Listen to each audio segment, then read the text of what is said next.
जब हम डिसेबिलिटी की बात करते हैं तो ज़्यादातर इसे मेडिकल इशू माना जाता है। ज़्यादातर सोसाइटी के अंदर ये एक फीलिंग है कि एक मेडिकल इशू। जो सोसाइटी है वो डिसेबिलिटी को एक इंडिविजुअल प्रॉब्लम समझती है। डिसेबिलिटी ऑडिट का मतलब होता है कि आपने पूरी बिल्डिंग को, एक बिल्डिंग है, चाहे रोड है, चाहे कुछ भी है, आप जहाँ पे भी हैं उसको ऑडिट कर रहे हैं। पेरेंट्स की अवेयरनेस जरूरी है, एज वी सेड के ये प्रोसेस सोच की India first multi inclusive multi accessible Hindi feature film, जिसके ऊपर पहली बार किसी ऐसी फिल्म के ऊपर कोई रिसर्च हो रही है। It is very difficult to change the mindset of the people. It is very very important to change the system.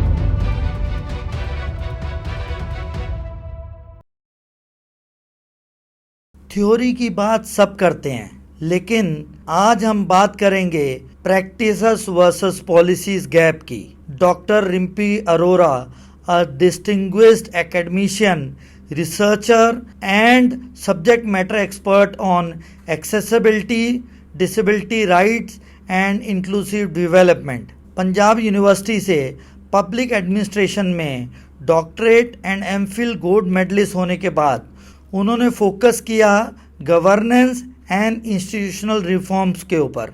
समर्थम NGO के साथ उन्होंने closely as a access auditor काम किया और इंटरनेशनल ऑर्गेनाइजेशन जैसे यूनिसेफ, यूनेस्केप के प्रोजेक्ट्स के ऊपर भी काम किया।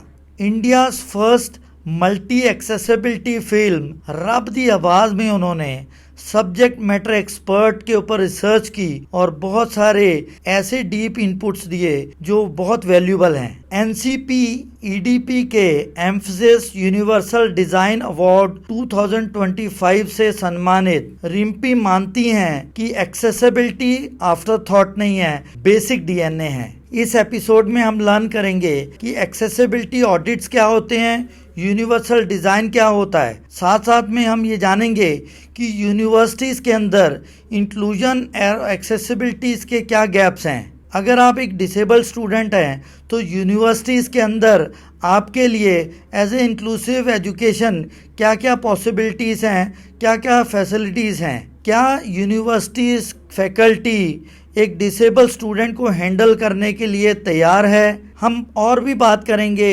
इंडियन सिनेमा एंड मीडिया की कि वो कितने इंक्लूसिव एंड एक्सेसिबल हैं। साथ में ही हम प्राइवेट एंड पब्लिक सेक्टर में एक्सेसिबिलिटी गैप्स को भी समझेंगे और इसके साथ फाइनली हम ये भी समझेंगे कि इंडिया को एक्सेसिबल नेशन बनने के लिए क्या करने की ज़रूरत है। So keep watching till the end. Doctor Rimpy, आपने पब्लिक एडमिनिस्ट्रेशन में पीएचडी की है और जब हम आरपीडब्ल्यूडी एक्ट की भी बात करते हैं इंडिया में और सारी बहुत पॉलिसीज़ की बात करते हैं तो देखा गया पॉलिसीज़ तो बहुत एग्जिस्ट करती हैं, लेकिन ग्राउंड लेवल में इम्प्लीमेंटेशन कुछ और बोलता है। सो ये पेपर से ज़मीन तक ये क्यों नहीं पहुंच पाती हैं, कहाँ गैप रह जाता है? Sir, thank you for this question.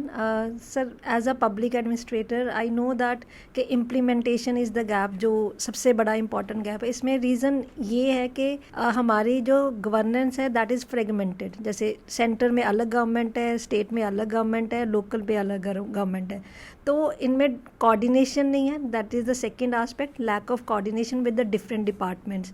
अगर हम पीडब्ल्यूडी की पॉलिसीज़ की बात कर रहे हैं तो different departments have their own policies. Instead कि इसमें कोऑर्डिनेशन की कमी होने की वजह से ये नीचे ज़मीनी स्तर पे टारगेट ग्रुप के पास पहुंच ही नहीं पाती। And third aspect is the lack of awareness at the lower level. तो ये जो मेजर चैलेंजेस हैं जिनकी वजह से जो हमारी पॉलिसीज़ है वो नीचे ज़मीन तक नहीं पहुंच पाती।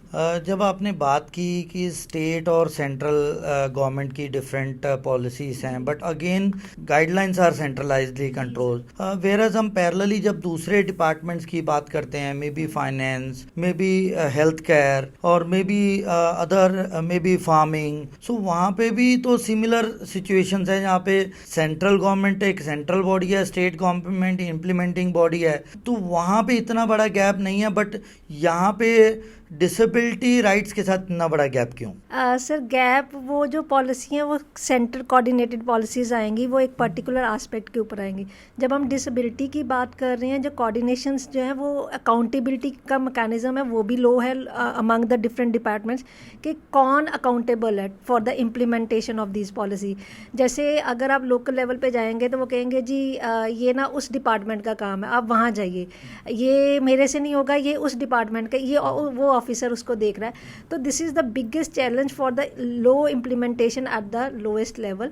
क्योंकि अगर as a person with disability मैं किसी डिपार्टमेंट में जा रही हूँ फॉर मेकिंग UDID कार्ड भी बनाना है, तो उसकी प्रॉब्लम भी, ये चैलेंज ये रहेगा जी ये हम नहीं देखते, वो डिपार्टमेंट देख रहा है, आप वहाँ जाइए, उस ऑफिस में जाइए। सो that is the challenge sir.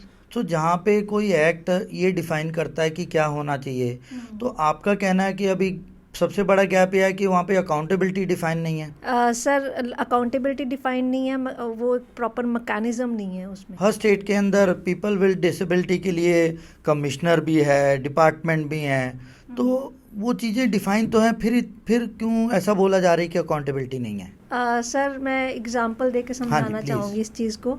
आपने बोला कि कुछ चीफ कमिश्नर्स हैं, हर स्टेट का अपना अपना एक कमिश्नर है, ठीक है, लेकिन जो लोवेस्ट बेनिफिशियरी एस्पेक्ट्स है they are not aware about those things, okay, कि ये हमारे कमिश्नर है, हमें कहाँ जाना है, राइट। अगर मैं ये प्रॉब्लम फेस कर रही हूँ तो मुझे कहाँ जाना है, मेरे राइट्स क्या हैं। On the other user and they are not aware about their rights, that is another aspect.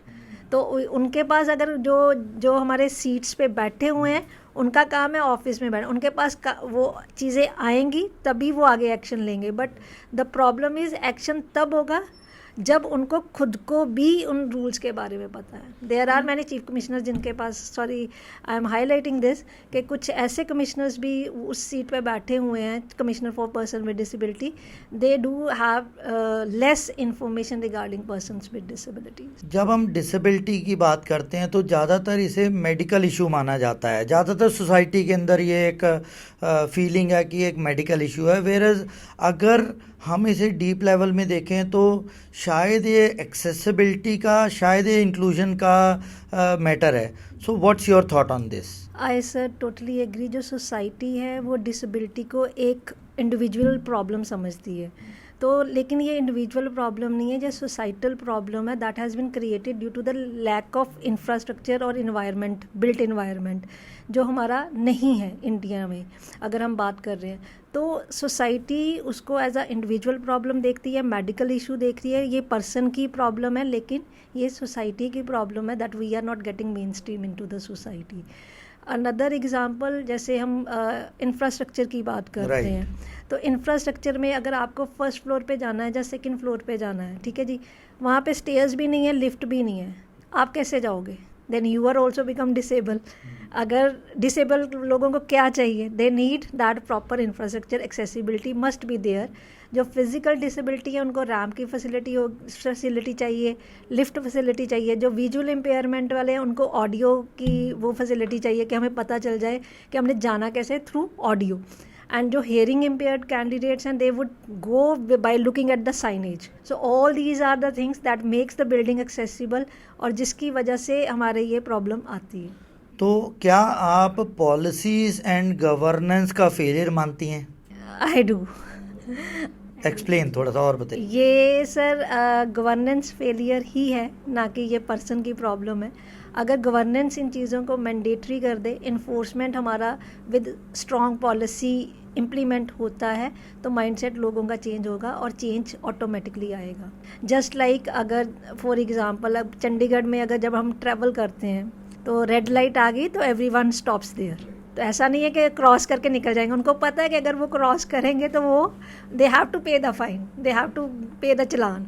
The same way if the enforcement जो हमारी है वो मैंडेटरी के साथ साथ, स्ट्रॉन्ग पॉलिसी के साथ साथ मैंडेटरी और फाइन साथ में, तो people will change their mindset also. बिल्कुल राइट। जैसे चंडीगढ़ के अंदर भी वही लॉ है, हाँ, और अदर सिटीज में भी वही लॉ है, लेकिन जब इम्प्लीमेंटेशन और एग्जीक्यूशन की बात होती है तो चंडीगढ़ में जो लोग एंटर करते हैं तो एकदम अलर्ट हो जाते हैं। I agree sir. और वहाँ पे ऑनलाइन चलान और everything is very prompt, proactively होता है। वेरा जब आप दूसरी सिटीज में हो तो वहाँ पे ये चीज़ें सीरियसली नहीं ली जाती हैं, whereas the rule remain same, rules है ना। सो आपका कहना है कि रूल एग्जिस्ट करता है बट अगेन उसकी इम्प्लीमेंटेशन और एग्जीक्यूशन में गैप्स हैं, उनको शायद सीरियसली नहीं लिया जा रहा है, right. So let's talk about accessibility audit. जो लोग ये वर्ड को पहली बार सुन रहे हैं तो थोड़ा सा आप सिंपल लैंग्वेज में एक्सप्लेन कीजिए कि एक्सेसिबिलिटी ऑडिट क्या होता है और टेक्निकली ये क्या है।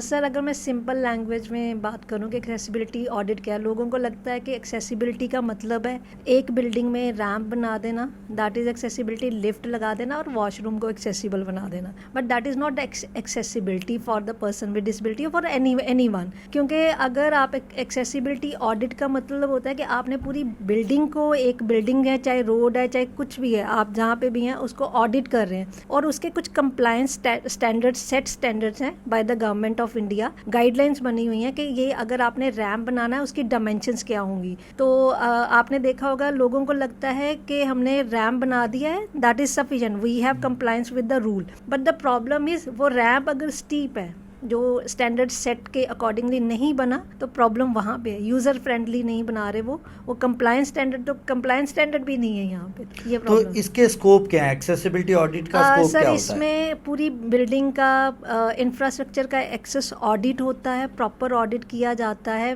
On the basis of the parameters that have been defined under the guidelines. Ramp की डायमेंशन 9:12 है, तो उतना रैम्प होना चाहिए। तो एक्सेसिबिलिटी ऑडिट के पैरामीटर्स कौन से होते हैं? सर एक्सेसिबिलिटी ऑडिट्स के डिफरेंट पैरामीटर्स हैं जिसमें सब कुछ कवर होता है। रैम्प की डायमेंशंस हैं, और आपका वॉशरूम की डायमेंशंस क्या हैं, और डोर्स की विड्थ क्या होनी चाहिए, ये जो आपके लॉक हैंडल्स हैं उनका कितना मूवमेंट होना चाहिए, तो ग्राउंड लेवल क्लियरेंस कितनी होनी चाहिए, स्टेयर्स की हाइट कितनी होनी चाहिए, और रैम्प कहाँ पे होना चाहिए। तो there are various parameters defined under the harmonised guideline. तो नेशनल हमारे वो बिल्डिंग कोड्स भी हैं जो गवर्नमेंट ऑफ इंडिया की तरफ से हैं। तो RPWD एक्ट उनको मैंडेटरी करता है कि हमें rights of person with disability act में after the enactment of act in 2016 उसमें कहा गया है कि after the enactment of 5 years of this act every building must be accessible, but now it's been 10 years, it hasn't been. तो जो ये mandatory aspect आ गया, पर इसको पूरा कैसे करना है उसके लिए स्पेसिफाइड गाइडलाइंस है, harmonised guidelines for the space standards, कि क्या क्या आपने फॉलो करना है, कौन से स्टैंडर्ड्स आपने फुलफिल करने हैं to make one building accessible, to make roads accessible, to make technology accessible, everything is there. तो ये जो स्पेस स्टैंडर्ड है तो उसमें ज़्यादातर ये फिजिकल इंफ्रास्ट्रक्चर की बात करी गई है। सो हमने बात की स्कोप की, हमने बात की पैरामीटर्स की, इसके इवैल्यूएशन फॉर्मेट्स क्या हैं? इसका इवैल्यूएशन प्रोसेस है जी ऑडिट करवाना बिल्डिंग का, कि वो आप जब ऐसा 2 तरीके से हम इसको मेजर कर सकते हैं। पहला तो ऑलरेडी जो बिल्डिंग्स बनी हुई हैं उसमें ऑडिट करना, और जो न्यू डिज़ाइन बिल्डिंग आगे लाइक न्यू बिल्डिंग्स बननी है, तो अगर हम अपनी प्लानिंग स्टेज फर्स्ट से ही उसको डिज़ाइन जो हमारा जो एज पर स्टैंडर्ड हो, that is more beneficial for the society for everyone. लेकिन जब हम रेट्रोफिटिंग की बात कर रहे हैं, बिल्डिंग के अंदर ऑलरेडी जो बनी हुई हैं, उसमें सबसे पहला एस्पेक्ट आता है उसको ऑडिट करना, कहाँ कहाँ प्रॉब्लम्स हैं, उस प्रॉब्लम्स को आइडेंटिफाइड करना। प्रॉब्लम्स को आइडेंटिफाई करने के बाद उसकी एक प्रॉपर रिपोर्ट बनती है। रिपोर्ट बनने के बाद उसका डिज़ाइन बनता है, स्केचेस बनते हैं कि आपने ये इसको सॉल्व कैसे करना है। पहले तो आपने प्रॉब्लम आइडेंटिफाई कर दीजिए, आपका यहाँ रैम्प नहीं है, यहाँ पे आपके स्टेयर्स की हाइट बहुत ज़्यादा है, वॉशरूम आपके एज पर स्टैंडर्ड्स नहीं है। तो these are the problems that have been identified during the audit. अब नेक्स्ट स्टेप आता है कि अब इसकी रिपोर्ट डिज़ाइन कैसे आपको उसको बनाने के लिए इवैल्यूएशन के बाद उसको आपने एक अनदर रिपोर्ट बनेगी जिसमें स्केचेस बनेंगे, डिज़ाइन बनेंगे कि आपका ये जो रैम की डायमेंशन होगी ये होगी, यहाँ पे रैम बनेगा, ये नहीं कि सीधा रैम बना दीजिए। They will identify the space कि रैम किस तरफ से आएगा, so that it would not hinder any mobility of anyone. ये सुनने में बहुत अच्छा लग रहा है। अगेन इम्प्लीमेंटेशन से कितना दूर है ये? सर अभी जैसे अगर मैं एजुकेशनल इंस्टीट्यूशन, क्योंकि मैंने अपना काम उसी के ऊपर एक्सेस ऑडिट के ऊपर ही करा है और ट्रेनिंग भी मेरी उसमें थी समर्थ्यम ऑर्गेनाइजेशन के साथ, तो वाइल ट्रैवलिंग विद समर्थ्यम एनजीओ के जो फाउंडर को फाउंडर हैं, तो उनके साथ जब ट्रैवल करा, डिफरेंट ऑडिट्स भी हम लोगों ने करा है। इम्प्लीमेंटेशन गवर्नमेंट ने करनी है, उसके बाद वो तो आइडेंटिफाई होगी, उसके बाद गवर्नमेंट प्रॉब्लम उसको बिल्डिंग को एक्सेसिबल बनाती है by taking funding from the government only. The same way Punjab university में अभी रिसेंटली एक्सेस ऑडिट हुआ है, जिसकी फंडिंग सरकार की तरफ से उनको मिली है, and now they have started making the university. एक और बहुत इम्पोर्टेंट यहाँ क्वेश्चन अराइज होता है, वो है क्या आरपीडब्ल्यूडी एक्ट के अंदर एक्सेसिबिलिटी ऑडिट का प्रोविजन है? सर एक्सेसिबिलिटी का है जी, Okay. सेक्शन है वहाँ पे ऑडिट का नहीं स्पेसिफिक सर है, उसमें लिखा, सोशल ऑडिट की भी बात करी हुई है, एक्सेसिबिलिटी की जब बात कर रहे हैं, पर एज सच वो पर्टिकुलर वो ऑडिट का नहीं है। सो अगर हम आरपीडब्ल्यूडी की बात करें अगेन या फिर एक्सेसिबिलिटी की बात करें, सो क्या ये कंप्लायंस फ्रेंडली हैं या यूज़र फ्रेंडली हैं? सर यहाँ पे जो इंडिया की अगर हम बात कर रहे हैं, it is a compliance driven है, कंप्लायंस के हमने जो सरकार ने रूल बनाया है हमें ये फॉलो करना है और हमने ये बनाना है, ठीक है जी, चेक बॉक्स पूरे हो तो रहे हैं। वो लेकिन ये चेक बुक्स तो टिक करते जाएंगे जी, हमने रैम्प बना दिया, लिफ्ट दे दी, वो दे दी, लेकिन they do not check whether it is user friendly. Again I am giving the example of the ramp, because while अगर आपका रैम्प की डायमेंशन ठीक नहीं है, आपने रैम्प तो कंप्लायंस स्टैंडर्ड के कंप्लायंस कर दिया जी, हमने बना दिया है, हमारी बिल्डिंग में रैम्प बना हुआ है, अगर वो बहुत ज़्यादा स्टीप है, that person can not be walk properly. अगर उसमें आपकी साइड्स में अगर कंप्लायंस स्टैंडर्ड है लेकिन आपने वो साइड पे रेलिंग नहीं है एज पर द स्टैंडर्ड, वो भी एक अनदर प्रॉब्लम है। कैसे करोगे, रेलिंग लगाई ही नहीं आपने, सिर्फ रैम्प खड़ा कर दिया है। How do the person those और the older person who want to take some support to get on the building और गेट इनटू द बहुत बिल्डिंग? कॉमन है, मैंने भी देखा है रोज सोशल मीडिया के ऊपर ऐसी वीडियोस, ऐसे आर्टिकल्स मैं पढ़ता हूँ जहाँ पे तमाम बार ये बात होती है कि रैंप तो बने हुए हैं, लेकिन जब वहाँ पे व्हील चेयर यूजर वहाँ गया तो स्टिल वो रैंप के ऊपर नहीं चढ़ पा रहा था, तो स्टिल उसको 4 लोगों ने उठा के और उसको ऊपर बिल्डिंग में लेके गए। सो आई थिंक वो चेक बॉक्स का ही प्रॉब्लम है कि वो as a check box use किया जा रहा है, ना कि रियल एक्सेसिबिलिटी वहाँ पे डेवलप हो रही है। सर इसका रीज़न ये है, they might not be aware, जो हम आर्किटेक्चर्स की बात करते हैं, they might not be aware about the guidelines के सेट स्टैंडर्ड्स क्या हैं। अगर जैसे मैं अपनी यूनिवर्सिटी की ही एग्जांपल दूंगी, when I started my MPhil, तो जब मैंने एमफिल में अपनी केस स्टडी ली पंजाब की, तो मुझे इंफ्रास्ट्रक्चर इनएक्सेसिबिलिटी सबसे मेजर बैरियर लगा due to my own disability. तो मैं इसे रिफ्रेम ऐसे करता हूँ, लाइक इस क्वेश्चन को मैं रिफ्रेम करता हूँ। देखो, आप एक एक्सेसिबल ऑडिटर हैं जी, राइट, और जब एज ए ऑडिटर आप बिल्डिंग्स की ऑडिट करते हैं जी, तो ऐसे मेजर 3 पॉइंट्स कौन से हैं जो बड़े बड़े इंजीनियर, बड़े बड़े आर्किटेक्टर मिस कर जाते हैं? सर अगर मैं बात करूं, जो आपने मेरे से क्वेश्चन पुट करा है कि there are many things that have been ignored by the architecture. उसमें सबसे पहला अगेन जब हम रैम्प की अभी हमने बात करी, कंप्लायंस स्टैंडर्ड है कि यूज़र फ्रेंडली है, तो कंप्लायंस स्टैंडर्ड है लेकिन यूज़र फ्रेंडली नहीं है, they might not be aware about the dimensions क्या होनी चाहिए। सेकंड जो है सर, इनका ये प्रॉब्लम रहता है, अगर वॉशरूम इन्होंने बना दिया है तो एक्सेसिबल बना दिया, लेकिन डोर की जो विड्थ है वो ज़्यादा नहीं है, व्हील चेयर नहीं एंटर कर सकती। अगर वॉशरूम उन्होंने एक्सेसिबल बना दिया लेकिन उसकी डायमेंशंस कम है, दे आर नॉट अवेयर कि व्हील चेयर वहाँ पे रोटेट कर पाएगी कि नहीं कर पाएगी। So that are the things that are ignored by the hand grip bar भी चाहिए वहाँ पे, कहाँ लगानी है, राइट। इवन डोर का जो लॉकिंग सिस्टम है वो उसकी हाइट उतनी हो कि जहाँ पे वो इजीली एक्सेसिबल हो सके, और उसके अलावा व्हील चेयर की एंट्री पॉइंट्स इजीली एंट्री हो। साइनेज नहीं है सर, साइनेज नहीं है, and they are not aware about tactiles. आम जनता को तो लगता है कि वो जब टेक्टाइल्स कहीं बिल्डिंग में लगती तो उनको लगता है ये डिज़ाइन है, but they are not aware कि these are the tactiles for the visually impaired person. Absolutely. So जब हम मेजरेबल इम्प्रूवमेंट की बात करते हैं तो आपने पर्सनल एग्जांपल में कभी ऑडिट किया हो और ऑडिट के बाद आपने फील किए कि यस मेजरेबल इम्प्रूवमेंट्स हुए हैं, तो एक आध एग्जांपल। मैं अपनी स्टडी की ही एग्जांपल दूंगी, जैसे मैंने अभी शुरू में बोला है आपको कि एमफिल में मेरा एक चैप्टर पूरा इंफ्रास्ट्रक्चर एक्सेसिबिलिटी के ऊपर था पंजाब यूनिवर्सिटी में। At that time I started my MPhil इन 2014। तो 14 में जो वो गैप्स आइडेंटिफाई हुए थे यूनिवर्सिटी में कि हर बिल्डिंग में रैंप नहीं था, ग्राउंड फ्लोर पे एंट्री में प्रॉब्लम आती थी, जो हमारा स्टूडेंट सेंटर है वहाँ पे दैट वाज टोटली इनएक्सेसिबल। लेकिन अगर मैं आज 10 साल बाद उस चीज़ की बात करती, जो मेरी स्टडी की फाइंडिंग्स थी वो इम्प्लीमेंट हुई हैं। For example establishment of equal opportunity cell in the Punjab university as per the UGC guideline, जो हमारे टाइम में नहीं था। जो प्रॉब्लम्स हमने फेस करी थी, जो स्टूडेंट उस टाइम हम लोग थे, जो प्रॉब्लम्स हमने फेस करी थी, उन्हीं को चीज़ों को हम लोगों ने एज अ पॉजिटिव चीज़ें को वहाँ पे इम्प्लीमेंटेशन यूनिवर्सिटी की अथॉरिटी के साथ मिलके मेमोरेंडम दिया था, सब कुछ करा था। तो as a result after 10 year, if I look back 10 years and now I can compare, आज हर बिल्डिंग में वहाँ पे रैंप की फैसिलिटी है।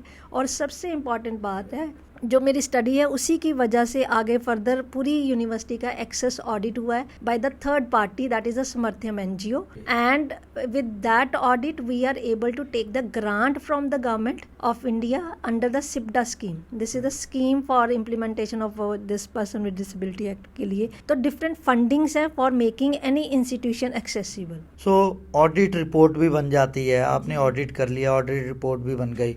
सो इम्प्लीमेंटेशन इंश्योर कैसे हो? सर इम्प्लीमेंट इंश्योर, अब इसी एग्जांपल को मैं आगे फर्दर लूँगी कि अब ऑडिट के लिए, ऑडिट पूरी यूनिवर्सिटी का ऑडिट हो चुका है। अब इसको इंश्योर करना है कि क्या वो फंडिंग जो गवर्नमेंट की तरफ से मिली है वो फंडिंग यूज़ हो रही है प्रॉपरली। उसको एक तो वो पैरामीटर आ गया कि आप कैसे इंश्योर करोगे। दूसरा जो थर्ड पार्टी इंस्पेक्शन के लिए आएगी कि आप उसी जिसने ऑडिट करा है, बिल्डिंग को आइडेंटिफाई करा, डिज़ाइंस दिए हैं, is it making in that way, जो फॉलो स्टैंडर्ड्स हमारे सेट स्टैंडर्ड है, are they following the same standards और नॉट। तो वहाँ जाके फॉर इंश्योरिटी की बात आएगी and that will be ensure by the third party जिन्होंने ऑडिट करा है कि ये बिल्डिंग्स अब एक्सेसिबल बन रही हैं एज पर स्टैंडर्ड और नॉट। और इसके अंदर अकाउंटेबिलिटी मैकेनिज्म कैसे डेवलप होगा? ये बहुत बहुत इंपॉर्टेंट क्वेश्चन है सर।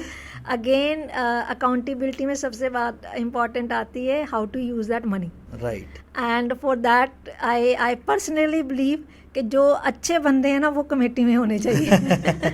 तो प्रेजेंटली अच्छे बंदे नहीं हैं। That depends sir, no comments on that. But I feel कि अगर जो ऑलरेडी इस फील्ड में काम कर रहे हैं उनको पता है how to utilise that money and where to utilise, and that create accountable towards like. पर ये भी है सर, यूनिवर्सिटी में अकाउंटेबल मैकेनिज्म होता है regarding funding, they are accountable for each and every penny, तो they can become accountable.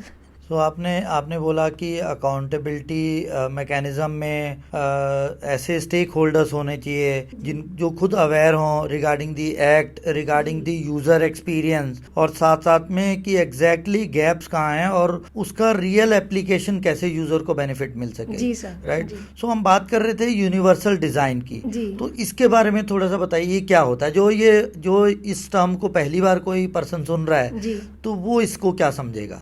Sir universal design का मतलब होगा that it is for everyone, like considering the everyone's own जो उनकी needs हैं। इट्स नॉट लाइक के एक design बना दिया, एक शूज़ बना दिया, सबके अकॉर्ड सबको फिट वही आएगा। शूज़ बनाना है लेकिन उसका साइज़ तो डिफरेंट आएगा ना। तो every person has their own needs. Physical disability की अपनी नीड्स हैं, पर्सन्स विद विजुअल इम्पेयरमेंट की अपनी नीड्स हैं, पर्सन विद हियरिंग इम्पेयरमेंट की अपनी नीड्स हैं। सो दीज थ्री अगर मेजर कैटेगरीज अगर मैं ले रही हूँ, तो पर्सन्स विद डिसेबिलिटी की जो फिजिकल डिसेबिलिटी वाले हैं उनको इंफ्रास्ट्रक्चर की एक्सेसिबिलिटी की नीड है, रैम्प प्रॉपर होगा, सब कुछ प्रॉपर होगा। जो ब्लाइंड कैंडिडेट होंगे they will follow the tactiles that I have mention, and जो हेयरिंग इम्पेयरमेंट के जो लोग हैं वो फॉलो करेंगे साइनेज। तो अगर ये सारे डिज़ाइंस एक मतलब considering all this, so this will benefit not only the person with disability but to those who are elder। अगर रैम्प की फैसिलिटी तो क्रच के वो हम लोग बेबीज़ को भी लेके जाते हैं तो उसके लिए भी रैम्प फैसिलिटी चाहिए। So considering all this parameters, तो यूनिवर्सल डिज़ाइन उसको कहते हैं कि it will benefit each and every person.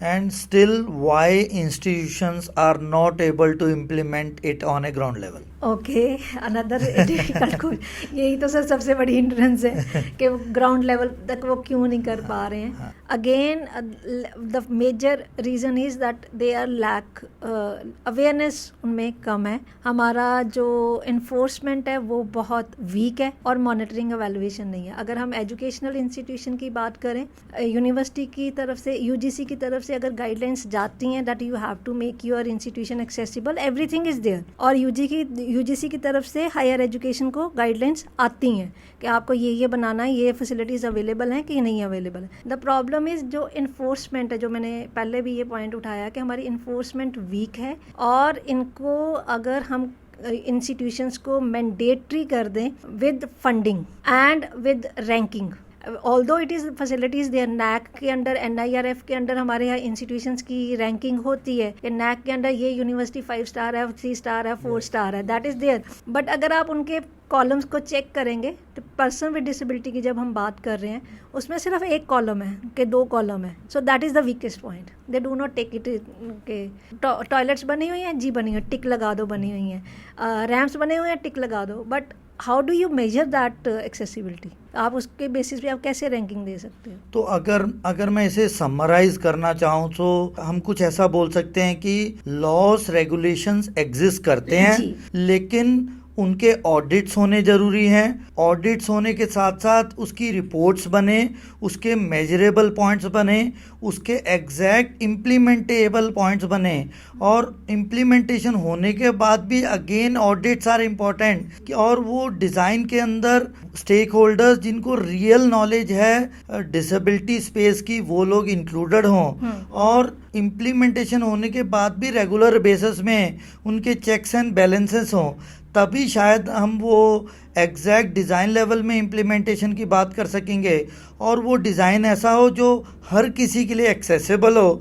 जो हम यूनिवर्सल डिज़ाइन की बात कर रहे हैं, तो exactly this is what is all about universal design. अब इसमें एक और इम्पॉर्टेंट बात आती है कि रेट्रोफिटमेंट और यूनिवर्सल डिज़ाइन के अंदर 2 चीज़ें इंपॉर्टेंट होती हैं. एक उसकी कॉस्ट और उसकी लॉन्ग टर्म इम्प्लीकेशन. तो इन दोनों में आपका क्या लगता है कि ज़्यादातर सोसाइटी ये समझती है कि एक तो ये कॉस्ट बढ़ा रही है, और बाकी ये समझते हैं कि भाई लॉन्ग रन में इसका क्या फ़र्क पड़ रहा है, चल रहा है काम, चलाने दो.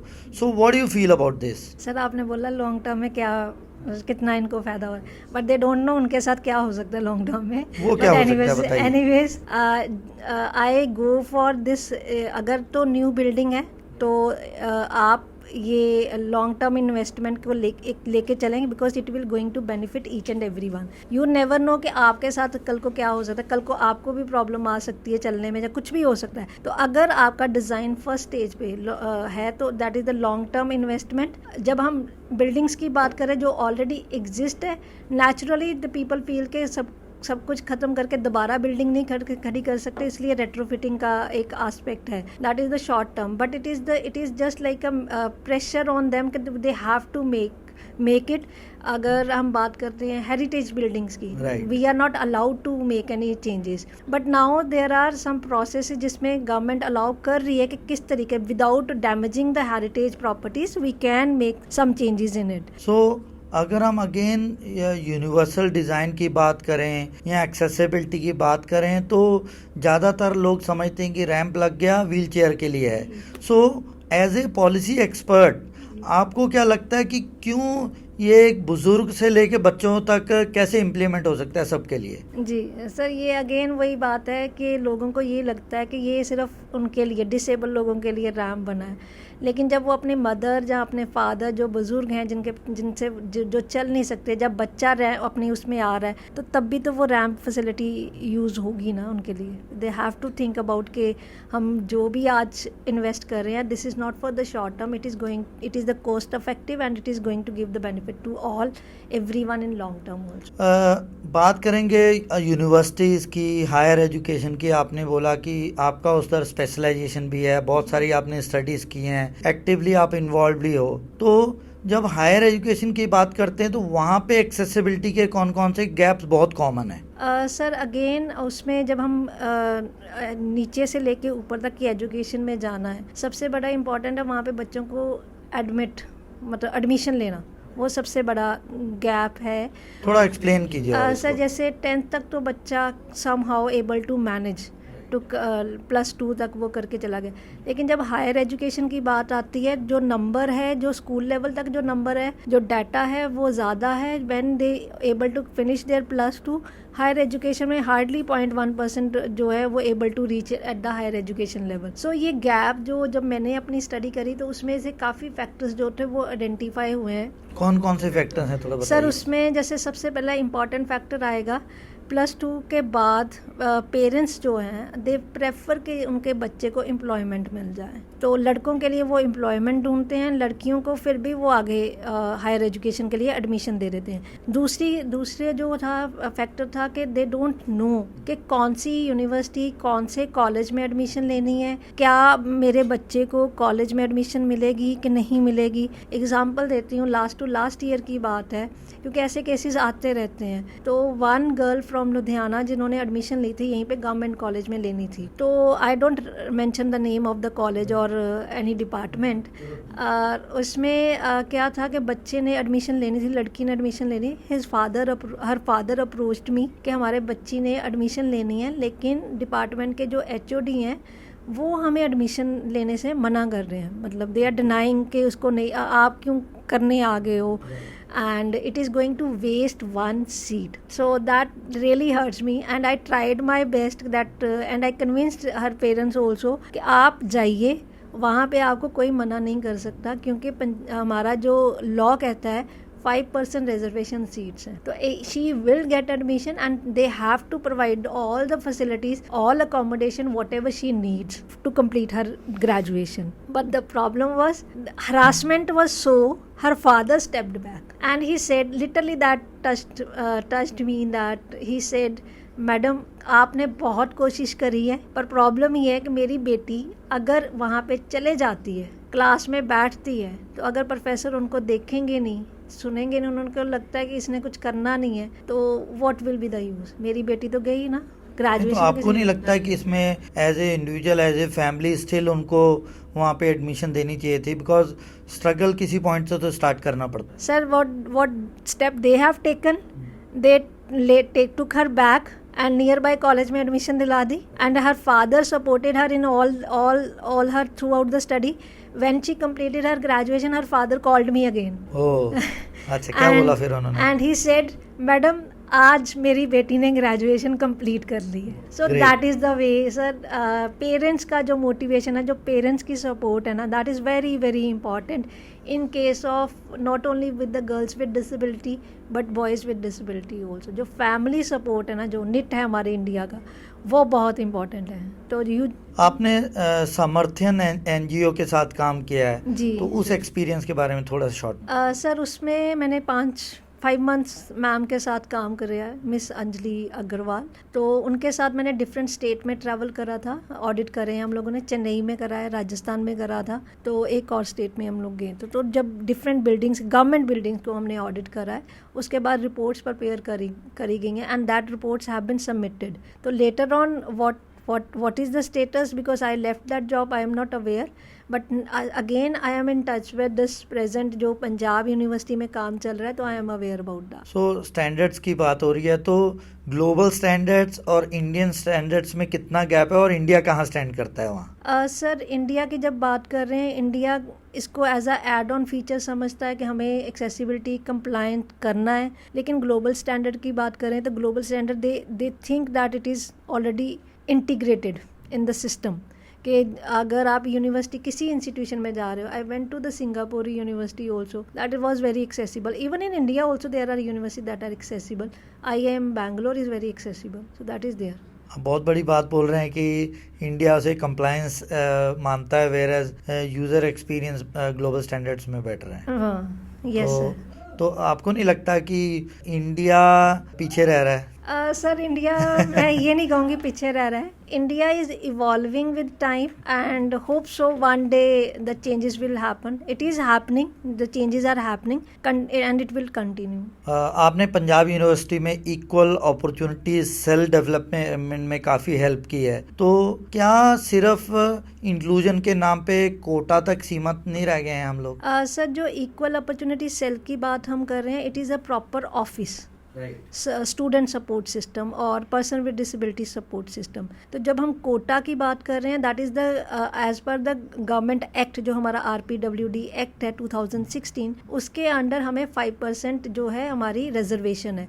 तो equal opportunity cell is the way to fulfil that quota. तो जो आप कोटा की बात कर रहे हैं, but quota is not only enough to make them persons with disability to be into the higher education institution. That is not enough. Quota में ऐसा होता है कि ये भी अनदर आस्पेक्ट था जिसमें मैंने स्टडी करा है. Despite the fact of 5% reservation, seats remain vacant. Why it remain vacant? Because of the lack of the facilities in the institution. So is it because of the lack of facility or is it because of the student awareness, disabled student awareness कि हमें पता नहीं कि वहाँ हमारे लिए seat है? Sir, both can be happen. बिगर हाँ. मेजर पॉइंट कौन सा है? लैक ऑफ फैसिलिटीज़, जिसकी वजह से अगर आप हायर एजुकेशन की स्ट्रेंथ की बात करेंगे, उसमें आप स्टूडेंट विद डिसेबिलिटी देखेंगे तो उसमें सिर्फ 2 आपको डिसेबिलिटीज़ की इंफॉर्मेशन मिलेगी. One is persons with physical disability, second जो आपको लोग वहाँ पे दिखेंगे पर्सन्स विद विजुअल इम्पेयरमेंट, और very few persons with hearing impairment. Why hearing impairment do not come और इंटेलेक्चुअल, क्योंकि इनके लिए प्रोविजंस ही नहीं है, अकोमोडेशन प्रोविजंस ही नहीं है इंस्टीट्यूशंस में, स्टाफ ट्रेंड नहीं है, they are not aware how to evaluate their performances. So these are the challenges are there.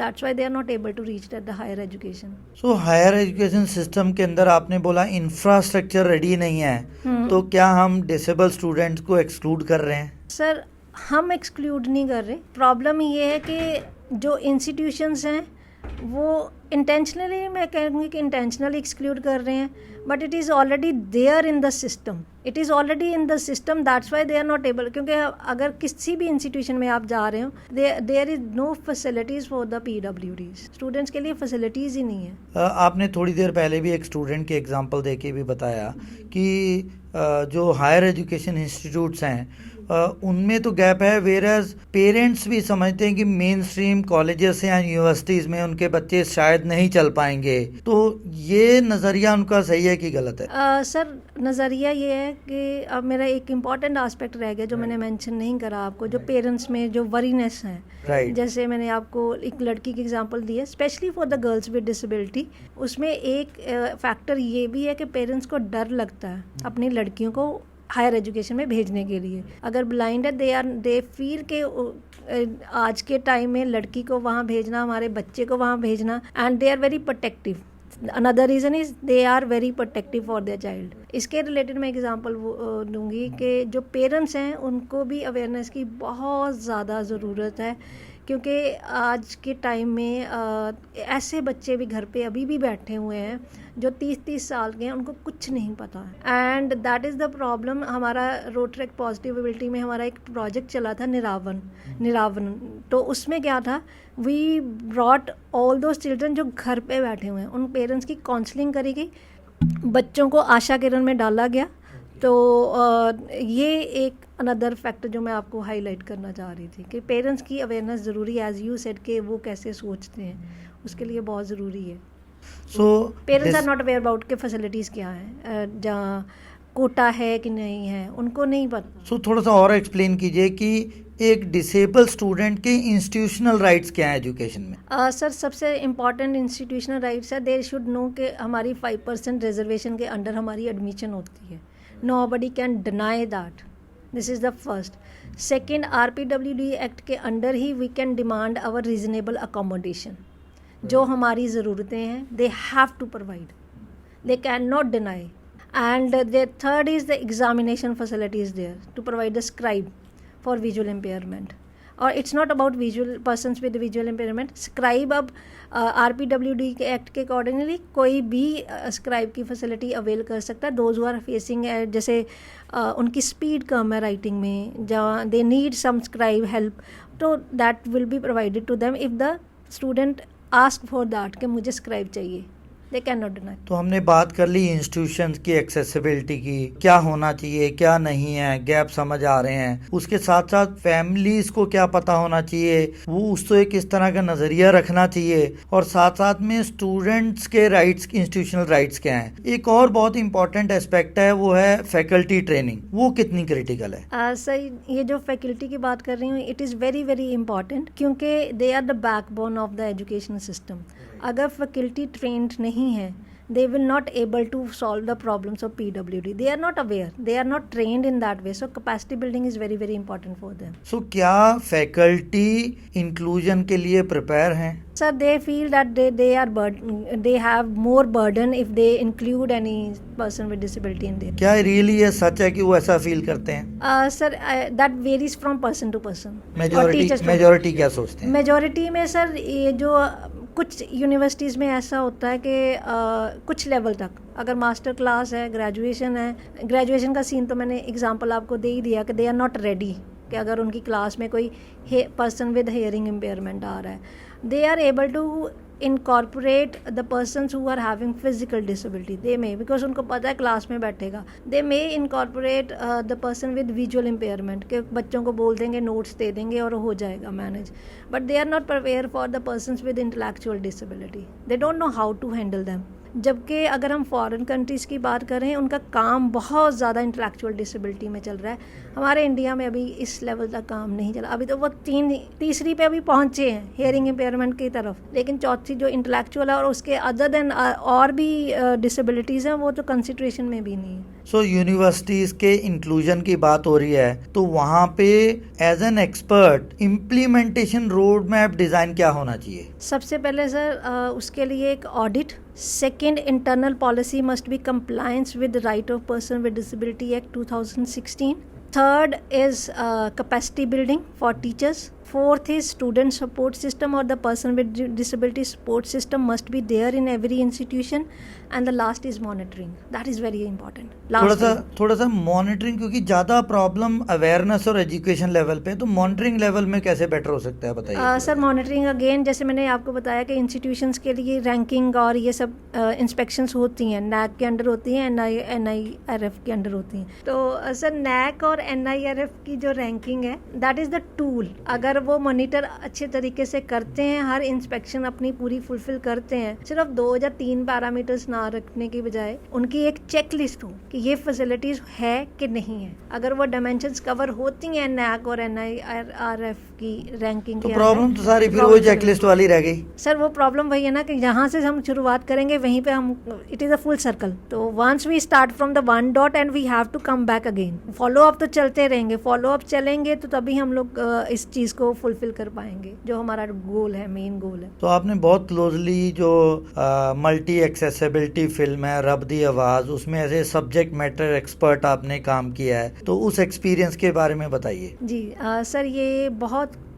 It's very close to my heart, क्योंकि ये एक ऐसी फिल्म है, it is India's first multi inclusive multi accessible Hindi feature film, जिसके ऊपर पहली बार किसी ऐसी फिल्म के ऊपर कोई रिसर्च हो रही है फर्स्ट हैंड इन्फॉर्मेशन के साथ। So it's very close to my heart. तो सेकेंडली जो आप बोल रहे हैं कि इसमें मेरा एक्सपीरियंस कैसा रहा, इसके लिए मैं थैंक यू करूंगी श्री ओजस्वी शर्मा जी, जो नेशनल अवार्डी हैं, और उन्होंने मुझे अपॉर्चुनिटी दी कि मैं I can connect and I can do some research on this film. तो सर इसमें क्या है, ये जो फिल्म है ये एक एग्जाम्पल सेट कर रही है, इसने एक फाउंडेशन ले करी है फॉर द पॉलिसी, जो अभी रिसेंटली 15 मार्च को इम्प्लीमेंटेशन के लिए आई है। तो it that proactive approach by the director of the film Shri Ojaswi Sharma ji, it has led to the policy implementation. तो मीडिया एक्सेसिबिलिटी की जब बात करते हैं तो थोड़ी बात अब होने लगी है जी, है ना। एक्सेसिबल इंटरनेट होना चाहिए, वेबसाइट एक्सेसिबल होनी चाहिए जी। तो is it just a trend या is it really a disability discourse to prove this as a powerful tool to check those? Sir media play very very important role, it is the fourth pillar, it is the fourth pillar of democracy, I would say that. तो media में जब हम cinema की बात कर रहे हैं, cinema एक ऐसा टूल है जो नैरेटिव है उसको शिफ्ट कर सकता है। देयर आर मैनी फिल्म्स जो लोगों के दिमाग पे छाप अपनी छोड़ती हैं, and people are are forced to think, they leave some food for thought. जैसे वो आमिर खान की मूवी थी तारे ज़मीं पर। जी सर, तो मैं रब्दी आवाज़ की बात करूंगी सर। सर रब्दी आवाज़ में क्यों मैं इसकी बात करना चाहूँगी, क्योंकि बताइए। इसमें दो एस्पेक्ट, जब हम मल्टी इंक्लूसिव और मल्टी एक्सेसिबल की बात कर रहे हैं ना, अगर आप उस फिल्म को देखते हैं तो मल्टी इंक्लूसिवनेस का मतलब है कि real heroes are on the screen. उसमें जो लीड एक्टर्स हैं, he is the person with visual impairment. जो उसमें ऑडियंस दिखाई गई है वो भी रियल पर्सन्स विद डिसेबिलिटी लिए गए हैं। सेकंड, जो हम मल्टी एक्सेसिबल की फिल्म की बात कर रहे हैं, that is a proactive approach by the director that has been released in 3 formats, जिसकी बात आज हमारी मिनिस्ट्री ऑफ ये जो ब्रॉडकास्टिंग वाली बात कर रहे हैं, जब फिल्म इंडस्ट्री बात कर रही है जी हमें ऑडियो डिस्क्रिप्शन के साथ फिल्म को रिलीज मैंडेटरी हो गया, लेकिन जो श्री यशस्वी शर्मा जी की जो प्रोएक्टिव अप्रोच थी उस टाइम फिल्म को रिलीज करने के लिए, that was released in 3 format. One is for the general audience, general format. Second, it has been released in audio description for person with visual impairment. Third, it has been released in sign language. And there is another print, ये जो visual impairment person, all audience, whether it is person with disability or non-disabled person, they all can sit in one place and watch that film. So that's why this film is very very special. I think real inclusion तब है जब society में हर individual irrespective कि उसके क्या physical limitation है, क्या intellectual limitations है, वो कॉमन एक स्पेस या एक एस्पेक्ट को एंजॉय कर पा रहे हैं, और साथ साथ में कोई डिफरेंशिएटर ना हो, साथ साथ में कोई ऐसा डिफरेंस ना हो कि एक को लेने के लिए कुछ एफर्ट डालना पड़े। So I think that's more important. That is inclusion, sir. That is inclusion, exactly. तो इसके अंदर अब सिनेमा की बात हो रही है, बट आप मुझे ये बताइए कि सिनेमा के अंदर मल्टी एक्सेसिबिलिटी बनाना क्या ये पॉलिसी होनी चाहिए? सर पॉलिसी अब बन गई है, जैसे मैंने आपको बताया, तो इट इज़ इम्पॉर्टेंट कि पॉलिसी हो, क्योंकि that is not taken seriously for many years. तो right now also they consider it as an add on feature. जो सोच है, जो मिथ है कि इट इज़ कॉस्ट इनकी ज़्यादा बढ़ जाएगी प्रोड्यूसर्स की अगर हम इसको एक्सेसिबल बनाते हैं फिल्म को, सो दैट इज़ देयर। सो एक फिल्म को एक्सेसिबल बनाने के लिए एग्जैक्टली टेक्निकल रिक्वायरमेंट क्या है? सर जो मेरी समझ है, जो मैंने अभी इस फिल्म के थ्रू जाना, रब्दी आवाज़ के थ्रू, उसके रिलेटेड जो हमारी ऑडियंस है, हम सिर्फ जनरल ऑडियंस नहीं है, कुछ ऐसी ऑडियंस भी है जिनको दिखता नहीं है, कुछ ऐसी ऑडियंस भी है जिनको सुनाई नहीं देता, और कुछ ऐसी ऑडियंस है जो इंटेलेक्चुअल डिसेबिलिटी से डील कर रही हैं। तो इनको हम कैसे सिनेमा को फुलफिल कराएंगे, जहाँ वो कैसे एक्सपीरियंस करेंगे जैसे आम लोग हम लोग एक्सपीरियंस करते हैं। तो इन चीज़ों का एक्सपीरियंस सबके लिए एक जैसा यूनिवर्सल डिज़ाइन जो हम बात कर रहे हैं, चाहे वो इंफ्रास्ट्रक्चर की बात कर रहे हैं, तो ये फिल्म भी एक यूनिवर्सल डिज़ाइन सेट करती है for all types of the audience. सब टाइटल्स हैं, ऑडियो डिस्क्रिप्शन भी है और साइन लैंग्वेज है। और साइन लैंग्वेज की बात करें, इस फिल्म में जो इंटरप्रेटर्स हैं वो रियल साइनर विद डिसेबिलिटीज़ हैं। मुझे लग रहा है कि अब आपको सुनने के बाद उनको इनवाइट करा जिन्होंने जाए। नई भी मूवी देखी है वो एक बार रब्दी आवाज़ मूवी ज़रूर देखेंगे। जी sir. And they will feel कि what exactly accessible media is all about. So एक और इम्पॉर्टेंट है, अभी थोड़े दिन पहले एक मैंने इंटरनेट पे न्यूज़ भी आ रही थी कि हमारे सिनेमास कितने एक्सेसिबल हैं, राइट? सो कहीं ना कहीं I call it this term as a inclusion drama, कि कहीं ना कहीं इंक्लूजन के नाम पे कॉन्फ्रेंस बहुत हो रही हैं, अवार्ड्स बहुत दिए जा रहे हैं, लेकिन कहीं ना कहीं इंक्लूजन ड्रामा नहीं हो रहा है। सर ये आई एग्री कि वो ड्रामा ज़्यादा होगा, क्योंकि उनको बस दिखाया जा रहा है कि वो हो रहा है, लेकिन हो नहीं रहा। जो रियल में काम मतलब होना चाहिए वो करके दिखाते हैं, ना कि सिर्फ दिखावा। लेकिन आज भी बसेस के अंदर तो एक्सेसिबिलिटी बहुत पुअर है। That I agree, sir. I feel that because I sometimes travel in the bus and it is very difficult to get on the bus. So कैसे एक डिसेबल पर्सन सिनेमा हॉल तक पहुंचेगा? Cinema sir, ये जो policy अभी जब आप कह रहे हैं कि पॉलिसी ज़रूरी है, तो पॉलिसी जो आई है वो फिल्मों को एक्सेसिबल बनाने के लिए आई है, इंक्लूसिव बनाने के लिए नहीं आई है। इंक्लूसिवनेस का मतलब होता है कि when the producer not take the risk but willing to cast और feature the real heroes on the screen, that is inclusion. अगर आप हीरोज़ चाहे जिस मर्जी को ले लो, लेकिन आज के टाइम में अगर जितनी भी फिल्में बनी हैं, भगत सिंह की देख लो, चाहे हम मिल्खा सिंह जी की बात कर लेते हैं, तो जब ये फिल्म बनी उसको लोगों को पता ही नहीं मिल्खा सिंह जी का रियल फेस कौन सा है। दे नो कि भाई वो कौन से हीरो हैं, मुझे नाम याद भूल गया कि वो है मिल्खा सिंह जी, ठीक है जी। तो बट रियल हीरो तो पता ही नहीं है किसी को। लेकिन जब आप ये हमारी फिल्म ये जो जिसके ऊपर मेरी रिसर्च चल रही है, अगर आप उसमें देखेंगे शिव कुमार शर्मा कौन है, वो वही शिव कुमार शर्मा है जो रियल लाइफ में है, आपको वही स्क्रीन में मिलेगा। तो people know him because he is as he is. So that is very very important. And जब बात कर रहे हैं हम लोग सर आप रिपीट करेंगे क्वेश्चन? सो मैं अगले बात पे आता हूँ कि सोसाइटी के अंदर मिथ है कि इंक्लूजन एक्सपेंसिव है, लाइक कि मुझे एक्स्ट्रा इंक्लूसिव करने के लिए, एक्सेसिबिलिटी क्रिएट करने के लिए सोसाइटी में किसी को एक्स्ट्रा पैसे खर्चा करना पड़ेगा, राइट? सो ये मिथ को कैसे ब्रेक किया जा सकता है? सर ये वही चीज़ है कि again it is very difficult to change the mindset of the people. It is very very important to change the system. Just like again I am giving that example of red light, crossing the red light. क्यों हम लोग रुकते हैं red light पे? उसकी वजह यही है कि चालान हो जाएगा। क्या बजट का रीजन दे के हम लोग अपनी जिम्मेवारी से भाग रहे हैं? सर हो सकता है, क्योंकि ये जो रिसेंटली उनको लगता है कि ये बहुत ज़्यादा हमारे लिए एक्सपेंसिव चीज़ें होती हैं, लेकिन inclusion is not expensive, inclusion is investment. क्या एक्सेसिबिलिटी को इग्नोर किया जा रहा है? किया जा रहा है एक्सेसिबिलिटी को।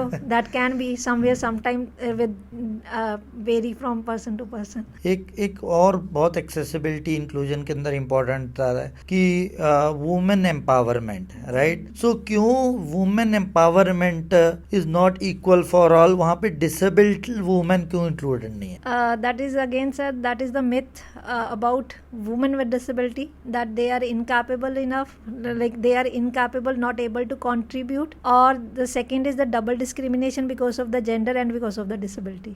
So they are facing that double or triple. Triple. Then it comes to that another layer that adds by the social stigma if they belong to the marginalized community. So as an expert, आपके हिसाब से ये कैसे निकल सकता है? As an expert, we have to set the example, sir. That is very important. कि we are as good enough as you are. So still at a larger scope अगर आपको बोलना पड़े कि दो बिगेस्ट गैप कौन से हैं एक्सेसिबिलिटी के, सो वो कौन से दो बताओगे आप? Sir again weak enforcement of laws and that another is implementation.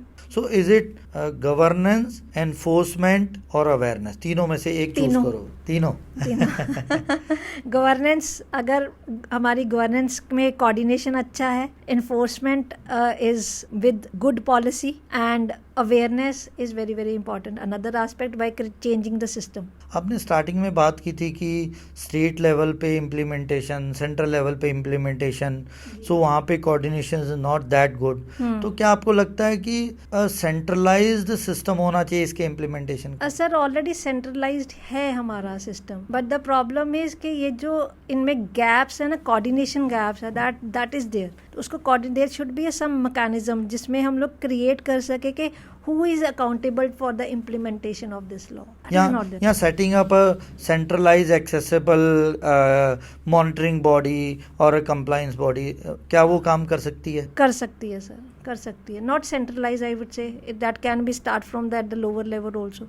जैसे इंस्टीट्यूशंस में अगर पता है कि यूजीसी की ये पॉलिसी है, हर इंस्टीट्यूशन को पता है, पर अगर वहाँ पे एक सेल वहाँ पे ऐसा बना हुआ है that is proactive to take all these measures, then it is possible. Absolutely. जैसा पंजाब यूनिवर्सिटी में आपने इक्वल अपॉर्चुनिटी सेल डेवलप किया है। दिल्ली में है सर, यूनिवर्सिटी में है, वहाँ पे वो प्रोएक्टिव अप्रोच करते हैं, वहाँ पे फैसिलिटीज प्रोवाइड करवाए, but that happened after the struggle of the students when they started protesting for their right. नहीं होगा तो स्ट्रगल के बाद ही, जहाँ पे भी होगा, है ना? बोलते हैं कि बच्चे को माँ भी दूध नहीं पिलाती जब तक वो ना रोए। So I think that voice need to be raised. वो बार बार अवेयरनेस की बात करनी पड़ेगी, तभी वो एग्जैक्टली इंक्लूजन और एक्सेसिबिलिटी वाला कॉन्सेप्ट सोसाइटी में डेवलप होगा और इम्प्लीमेंट होगा। सो पब्लिक और प्राइवेट सेक्टर दोनों में से ज़्यादा गैप्स कहाँ पे हैं? Public sector. प्राइवेट तो they have to deliver, they have to make profit and they do the services very fast. So public sector में है सर। आप बहुत बड़ा पॉइंट रेज कर रहे हैं पब्लिक सेक्टर के ऊपर। Sir I know I have faced number of difficulties ना, that's why. Major biggest gap क्या है पब्लिक सेक्टर में? Again coming back to the same point, implementation. Enforcement हमारी weak है। So accessibility ये कॉस्ट है या इन्वेस्टमेंट है? इन्वेस्टमेंट। एक्सेसिबिलिटी कंप्लाइंस है कि यूजेबिलिटी है? दोनों। कैसे, इसको बताइए थोड़ा। सर अगर कंप्लायंस होएगी, सेट स्टैंडर्ड बनेंगे, it will make the user friendly. Retrofitment design और इम्प्लीमेंटेशन और inclusion at a design level. Sir inclusion at the design level. But उसका क्या होगा जो बन चुका है, वो तोड़ोगे अभी? सर नहीं, उसमें for the buildings that already existing, for that it is retrofitting, but for new building it can be this आपका long term investment. So, as a nation, so do we need policy strength or implementation strength implementation with the strong policy. for monitoring and measuring? दोनों में से।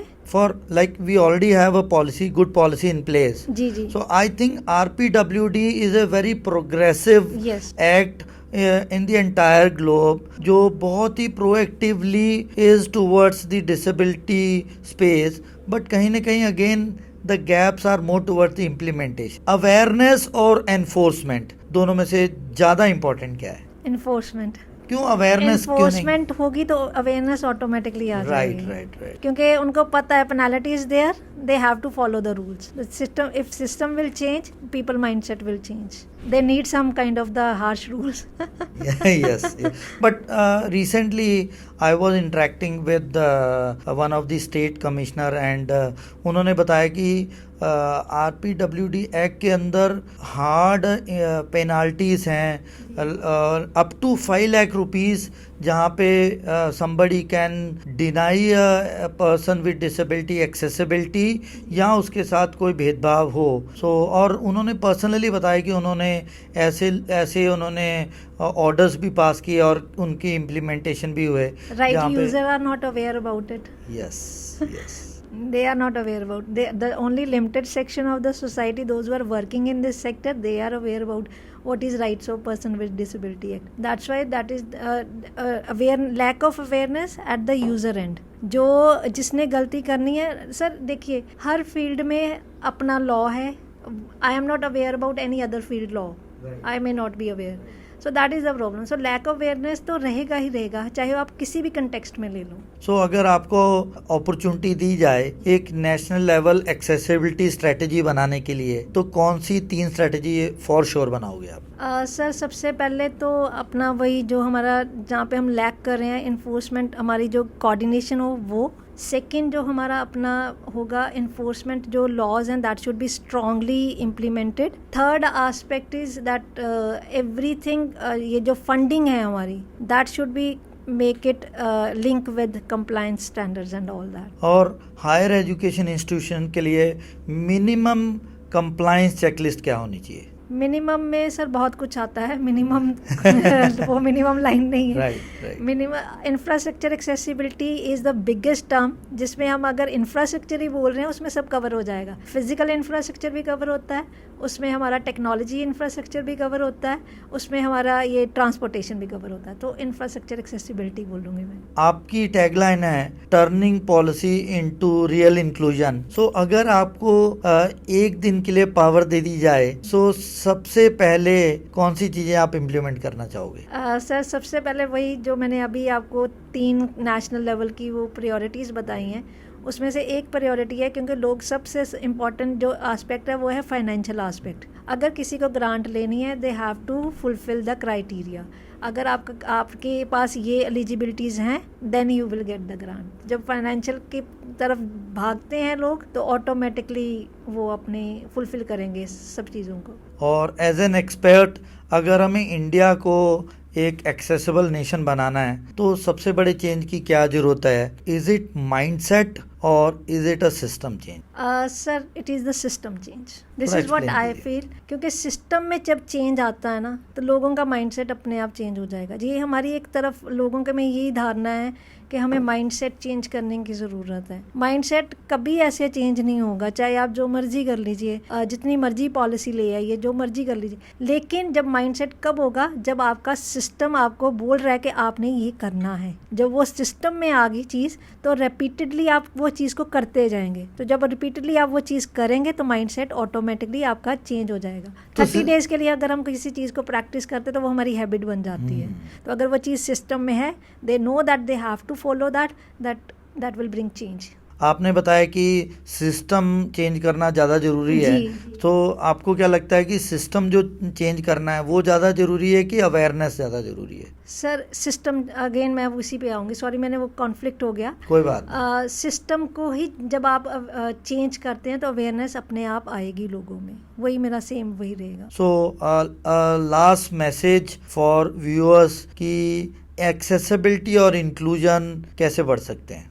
Accessibility or inclusion with practice, that they start following whatever already exist in the system, जो हमारे rules and regulation है, they should follow that, then accessibility and inclusion is very easily possible. मैं एक disable young student हूँ, तो मेरे को इस समय क्या सोचना चाहिए और फ्यूचर में क्या करना चाहिए? अपने आप को बहुत स्ट्रॉन्ग समझें कि मैं स्ट्रॉन्ग हूँ, I am not less than any one and I what ever I am. Sir इसमें एक इम्पॉर्टेंट चीज़ आती है एक्सेप्टेंस, तो पहले अपने आप को एक्सेप्ट करिए as you are and feel that you are the strongest person and you can do what you do anything in your life whatever you want.